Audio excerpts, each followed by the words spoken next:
అంటే మనం ఉన్నప్పుడు నిధులు వారినే వరదలు లెక్క.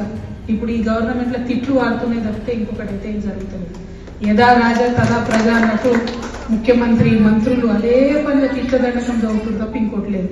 ఆయన ఒక మాట అంటుండు మన ముఖ్యమంత్రి, కేసీఆర్ మొక్కను వీకేశాడట. మొక్క కూడా మొలవనియాడట కేసీఆర్ ఏమన్నా మొక్కనా అని. ఆయన ఒక వేగు చుక్క. ఆయన ఈయన చూసి చూడగలుగుతాడా, అసలు ఆలోచన చేయగలుగుతాడా, ఈయనకు అర్థమవుతాడా, అంతం చిక్కుతాడా? ఈయన గురువుకే వాళ్ళ గురువుకే చుక్కలు చూపించి తెలంగాణ తెచ్చుకున్నాం. అట్లాంటివి ఈయన వచ్చి కేసీఆర్ మొక్కములోని అది ఇదని మాట్లాడితే నవ్వు వస్తుంది తప్పితే దాన్ని మనం సీరియస్గా తీసుకునేటువంటి అవసరం లేదు. మనం ఎప్పుడైతే ఒకటే సూత్రం పోయినాం, మనం ప్రజలు నమ్ముకున్నాం, ప్రజల దగ్గరికి పోయినాం. ప్రజల్లో కూడా చేనేత వస్త్రాల మీద ఎప్పుడు ట్యాక్స్ లేకుండా, కానీ భారతదేశంలో ఫస్ట్ టైం నరేంద్ర మోడీ గారు వచ్చిన తర్వాత చేనేత ట్యాక్స్ ఇవ్వడం జరిగింది. దాన్ని రిమూవ్ చేయాలని అందరూ దేశవ్యాప్తంగా వెలువెట్టింది. అయినా కూడా ఎందుకు అది పోతలేదు.